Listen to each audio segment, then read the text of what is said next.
Welcome back everybody to another video. Today, we're going to be doing this video, Premier League predictions 25-26. I'm excited. I'm very excited. I have another video which I'm going to predict like player of the season, team of the season, all that other like other small stuff. But I just wanted to do the table, what I think the table is, what's gonna happen, teams are gonna think are get relegated, what's gonna get Champions League, blase blah. So yeah, let's just get started. I'm gonna go. I wanted to go in order, but I decided to start from the relegation, and then I'll go from whatever the order of these teams are. So the three teams that I think are going to get relegated, which dog, these last two seasons, it's been three up, three down, three up, three down, like garbage. So for that reason, I think Burnley is trying to scam a living. I feel like they made the Kyle Walker signing, and that's the only signing that I can think of off the top of my head. I don't know anybody else they signed. At least Sunderland, I'm like, okay, they signed Granit Xhaka, they got a Dingra, I think. They're spending a lot of money. I don't know how they got that money, but they're spending a lot of money. And Sunderland is a Premier League club. They used to be back in the Premier League. I think out of the three, I think Leeds are more kind of a historic club. So shout out to Leeds. But I didn't know like out of every team, like I have no faith in Burnley because of every time they come up, they go right back down. It's like they use the Premier League to make money, then they come back down to the championship, beat everybody up, then they come back. It's like they need a new league for them right between championship and Premier League because that's their level. I don't think any team's gonna struggle to beat this team this year. I really have no hope for them, like at all, like zero. Next thing I'm gonna do is I know this is shocking. Actually, no, I'm not gonna do it because I was gonna put Brentford there, but Brentford, ah, this is the tough part because these are the. Let me just put them up here. These are the teams which I think have a possibility of going down. It's these five, and also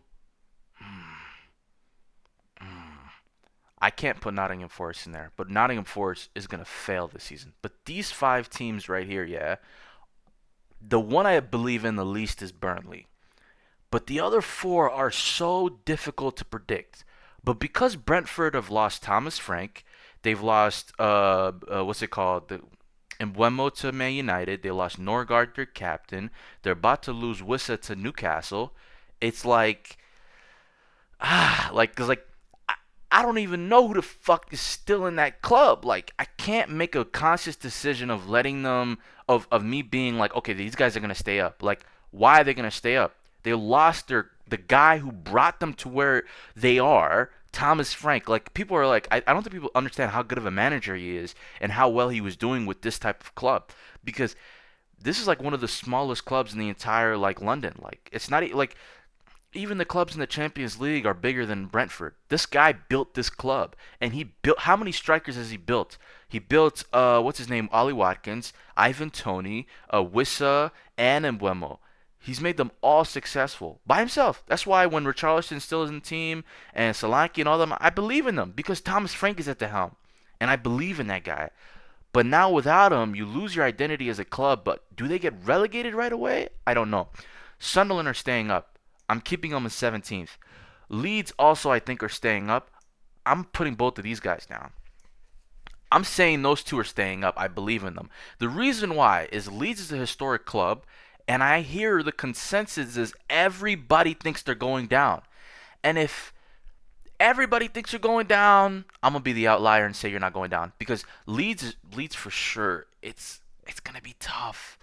It's going to be tough, but I have to believe in them because over Wolves. The thing about Wolves is they've lost Mateus Cunha and Nuri, but they haven't really got. Okay, I gotta do it. I gotta put Wolves at 18. Yeah, Wolves are gonna stay up. Wolves are gonna stay up, and I think Leeds are going down. At least 2 to 3 have to go back down, but Leeds got this. I don't know which signings they made, and that's the issue. And whenever you have a team like this where Like I can't really guess where they're gonna go. I'm just gonna keep it like this. I'm gonna keep it like this. I know it's gonna be terrible for them this year. We'll just see how it goes. So yeah, we're going 20, 19, 18, 17, 16, 15th place. I've watched a lot of like Prem predictions, and everybody's putting Nottingham Forest there. And Brody, I think people are forgetting about West Ham. West Ham about to stink it up, bro. I do not believe in the what's his name? I forgot his name. The guy who used to coach for Chelsea, Graham Potter. Graham Potter, I do not believe in that guy at all. They made Here's the problem. They changed the club's the stadium. They alienated the fans. David Moyes, he reached the peak of what he was going to peak. He won the Conference League. And it's tough, but they decided to move away from him to introduce a new style of play, try to change their growth as a football club, try to become like Aston Villa and Newcastle. But the problem with West Ham United is, even though they're a big club in London and they have the stadium, they had the players, they got the new manager, it's still West Ham.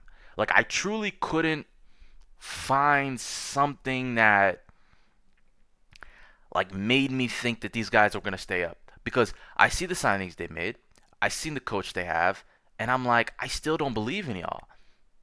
I don't think they're going to do well at all this season. I think they're going to struggle. I think they're going to be in the bottom relegation zone and they're going to escape out of it. And it's going to be tough, but you're just going to have to deal with it. Next team, see, now it's going to get a little bit tough, but I'm going Fulham. Fulham are the exact same team from last year. They signed some and released some players, but I didn't know any of the people who they signed or released. So it feels like they're going into the squad with the same season, same manager, same tactics. I don't think anything's going to change for them. I think they're going to be a mid-table club.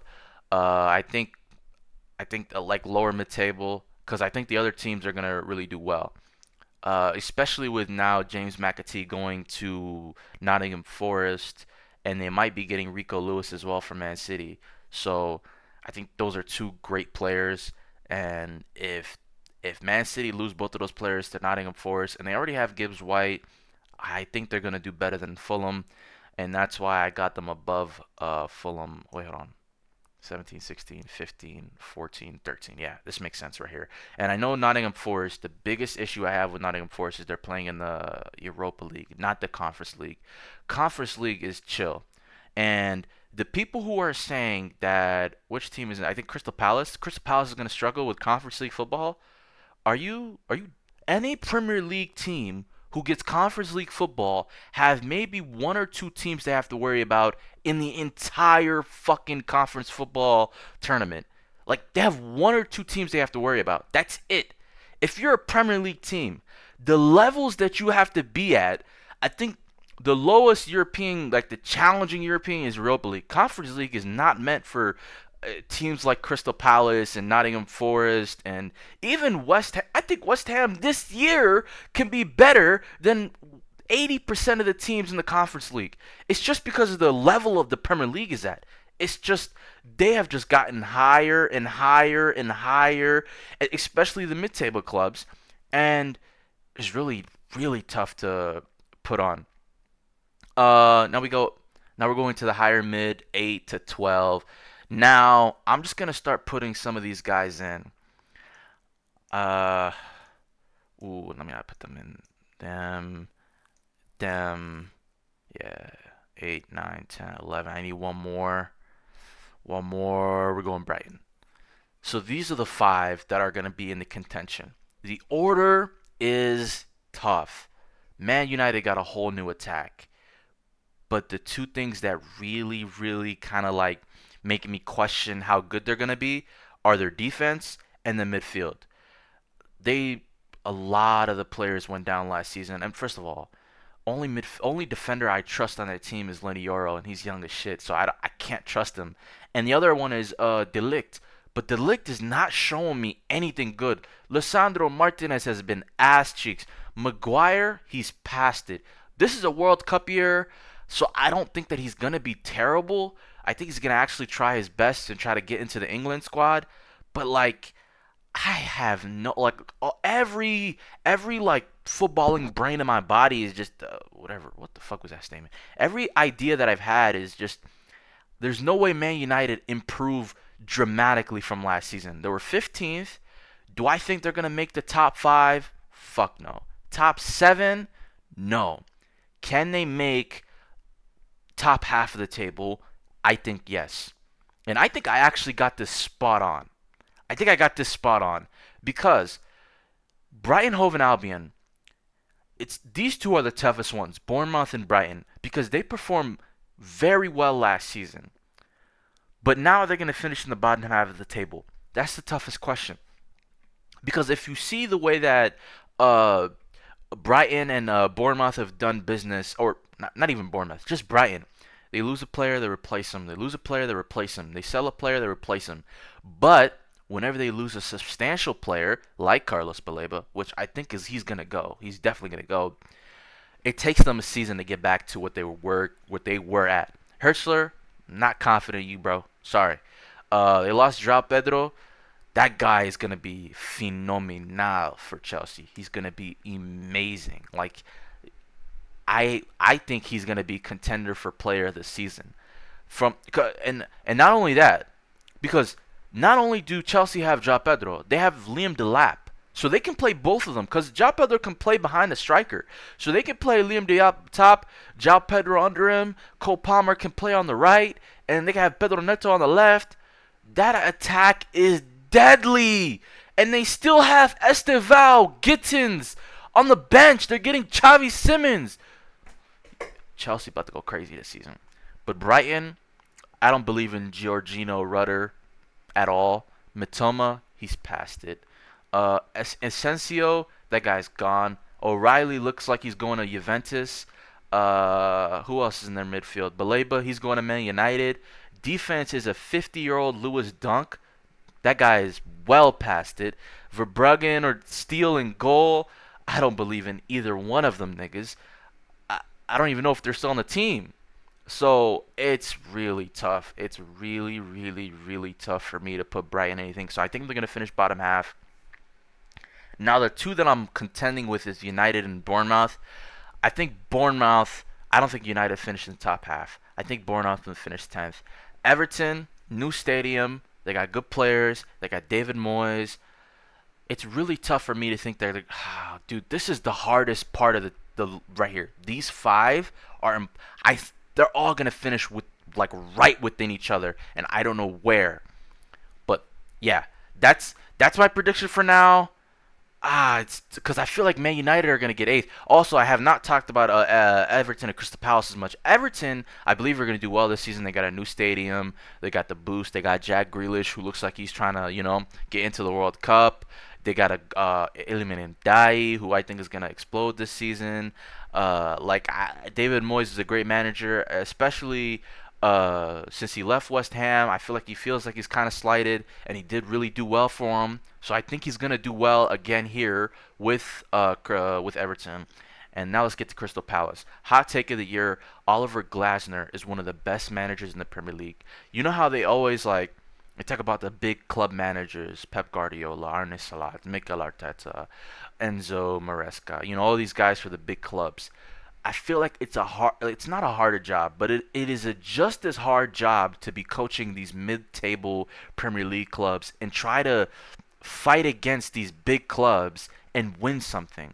That's the thing. And win something. And Oliver Glasner not only beat Man City in the FA Cup final, which heartbreaking, and then he beat Liverpool in the Community Shield. I get it. Community Shield doesn't matter. It's a friendly. It's not a real trophy. He still beat them. He came back. The way that they played was first of all, it's gonna be tough because if they do lose Guehi and Eze, I'm dropping this team even further. They're gonna go 12th. And Everton, I think see, this is why it's tough to do this before the transfer window closes. Because if Crystal Palace, I don't think they're gonna lose them. But if they lose Mark Guehi and they lose Eberechi Eze, bro, I think they lose a lot of talent in that team.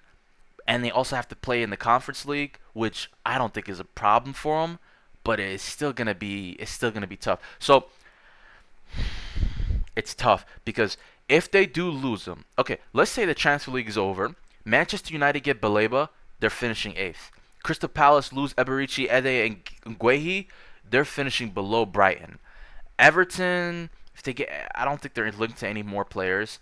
Bournemouth, yeah, I think they're gonna be in the middle. Yeah, so this would be like if if shit changes, but as long as anything ain't changing, because Manchester United, if they don't get Baleba, they have to go for another midfielder. Because if your two starting midfielders are Bruno Fernandes and Casemiro, who Bruno is way better higher up the pitch. He has to play as one of the two tens. But you clearly bought Mbeumo and Cunha for those 210 number roles. And then Sesko's obviously going to play as top striker. Højlund he's definitely leaving. And then you have Xerxes on the bench. Bruno has to play the 10 role. You're going to push him back deeper. He's not a deep level player. Like, I know he can do it, but he's way better further up the pitch. So then now you're limiting his abilities, his attacking abilities, and he's going to have to do a lot more defensive work. And then you put him next to someone like Casemiro, Ugarte, Kobe Mainu. Fuck no. They're going to do terrible. So that's why I have him here. Now we're going 7th place. I got Tottenham. And 6th place, I got Newcastle. These two can change, but the reason I have Tottenham below Newcastle, I was going to say Champions League. They're both playing in the Champions League. But the toughest thing is, the problem with I think Tottenham is that it's a new manager, and the new manager bounce it'll last for the first half of the season, maybe first third of the season, but after that teams will figure out what you want to do. Everybody already knows how Tom like other managers knows what Thomas Frank's like. Obviously, he has a whole new different group of players. He's gonna develop them. I believe Richarlison and Solanke are gonna go stupid this season. I think Kudus, if they get Eze and Savinho, absolute. What was it? Was it cinema? Yo, it's gonna be crazy for him.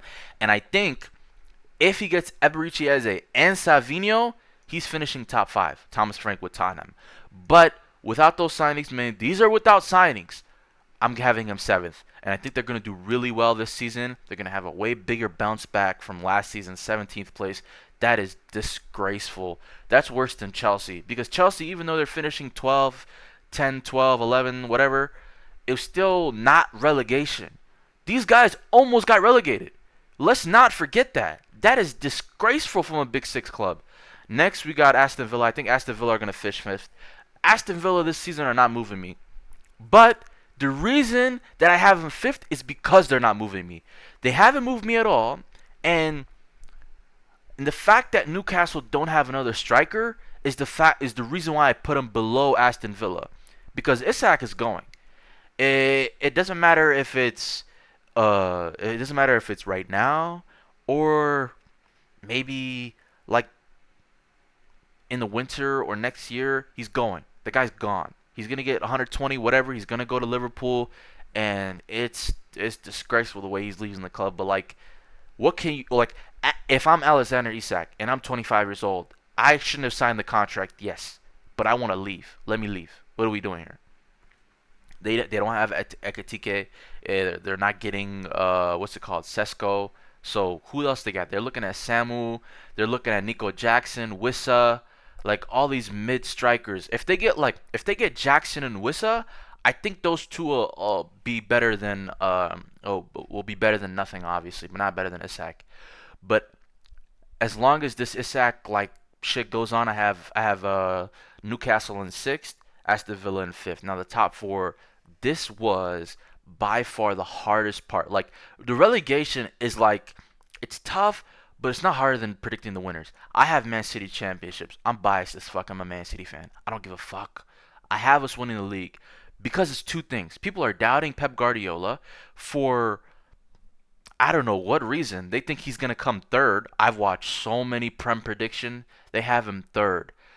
Not a single person has him finishing above Arsenal and Liverpool.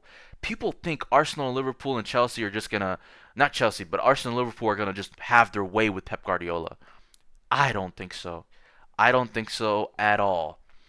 I think this season is gearing up to be one of the most exciting Premier League like showdowns or like title contenders that we've had in a long time. It's been a two-horse race for too long. I think this season it may be a three or four-horse race because these four teams, I think it's gonna be cinema. And now I'm gonna do something crazy. I got Chelsea coming in second. Chelsea. Ooh, actually, I just realized Levi Colwill is injured, and they're gonna get another center back. You know Chelsea, but Chelsea, dog. Chelsea have moved me. The Club World Cup moved me. It moved me. It moved me. It moved me. And I would have them winning the league if I didn't think we were gonna win the league. If I didn't think we were good enough, and if I was like all these other pundits and creators or whatever, and thought, hey, Liverpool or whatever gonna win, and Man City, their midfield is weak and their defense is not looking good, and Aze, yo, if I was one of those guys who thought we were trash, I'd have Chelsea win the league. Chelsea are slept on. Everybody's putting them fourth, acting like these guys didn't just beat the shit out of PSG. Are not like these guys. Chelsea are super underrated, and I think they're gonna show everybody what they really mean. I think Arsenal are going to have a terrible year and they're going to come fourth. Caveat, they might win a cup or, they're not going to win the Champions League, but I think they might win a cup. And then Liverpool I have coming in third. And so the reason I think Man City are going to win is because I think we really upgraded what we needed. We got a fullback. Obviously, he's left back. He can play inverted. He can play out wide. He can cover his defensive abilities very well. And even if he can't, we have Gavardiol and Ake who can do that. We don't have a natural right back, but we have Mateus Nunes, we have Rico Lewis, we have Akanji, we have Stones, we have Kusanov. We have like a bunch of options that can play down that right hand side. And even if all of those get injured, shove Aitnuri to the right and then just put Gavardiol or Ake on the left. We have all those options. And I think the midfield has been strengthened with Reinierds and Cherky. These two guys, yeah, I've watched every preseason game, which is only one, but the Club World Cup as well. And the way Reinier's plays football, he's a very complete midfielder. He can drive the ball forward. He can create. He can score. He can defend. I don't think he's as good as a lone six. He might need somebody like pivoting next to him, but he's a really good all-around midfielder. He can play anywhere on the pitch. He can drop deep, collect balls, start the fucking. He can start the attack. He can stay back and hold down the defense. This guy is all around great. Then you have Cherky, left foot, right foot. He can do both. He can score. He can assist. He has great vision. He can drop deep, pick up the ball. He can go on the wings. He can play as a striker, as a false nine. Cherky's given the number 10 for a reason. I think he is actually the most talented, one of the most talented players we've ever signed. And then now we come down to Chelsea. And that's the reason why I think, because I think Man City's stacked. We made the right signings, and also this is without signings, by the way. I think we're gonna win the league without signings. But if we lose Savinho and we get Rodrigo, who I really don't want, but I feel like if we lose Savinho and get Rodrigo, we're winning the Champions League as well. We're not only winning the Premier League, we're winning the Champions League. I said it. Chelsea are second because I think their squad is stacked. I think everybody's underestimating them, and I think Enzo Maresca is a real dog. Liverpool are third because their defense is weak. They signed Giovanni Leone from Palma or whatever, Parma. He's 18 years old. He's not good enough to be covered for Van Dijk or Konate. Even if he does well, he's not going to be getting that many minutes. I think there's a lot of way better, center backs that they could have gone for. Mike Guehi, obviously, but in my eyes, yeah, Liverpool playing with that team, Frimpong on the right, Kirkes on the left, with Van Dijk and Konate as the two center backs, I think it's going to be tough. And then you have Soboslai, who's dropping even deeper, whose pressing is not going to be as good because you have Wirtz there. So now you have two attacking type of midfielders, and then if you play McAllister next to him, you're kind of hindering him, and you're kind of making him play even deeper than what he needs to because he's going to have to do a lot more defensive covering.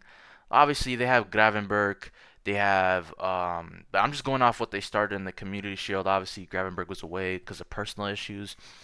But yeah, even if Gravenberg plays, then you're gonna have to drop Szoboszlai, and then he's not gonna. Szoboszlai is such a great engine, and he's a great presser as well. Wirtz is not doing all that. Even if you can coach it, you can't coach dog into somebody. You know what I mean? Szoboszlai has that dog in him. He really, really does.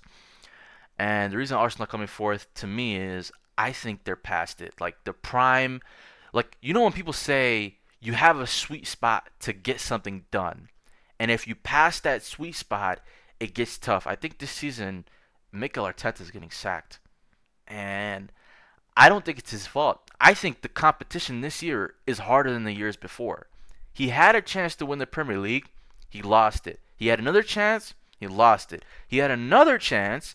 Obviously, last year wasn't that big of a chance, but second three times in a row, that's not. I don't give. Like, if you're Real Madrid's manager and you got second two times in a row, you've been kicked out. Man United, Man City, Chelsea. Like if you're a big club, you can't move like this. And they're finally making good signings. They have Gyökeres. They got Norgard as backup. They got Zubimendi, who is I don't know what's going on. Everybody's forgetting they got Zubimendi, but they got Zubimendi. People not remember. Liverpool wanted him. Man City, we wanted him. Chelsea wanted him. Every fucking team wanted this guy. Arsenal got him. So now they got a team of Zubimendi, Rice, and Odegaard. Yo, they can really, really cook with that. They can really cook with that. And I think if if Arsenal got Eberechi Eze or Rodrigo, they could have won the Premier League. I truly 100% believe that because you have Saka on the right, and then you have somebody else on the left, and then Gyökeres up top, unbeatable. They're starting Gabriel Martinelli on the left wing. I don't believe in that guy at all. Then you have Madueke.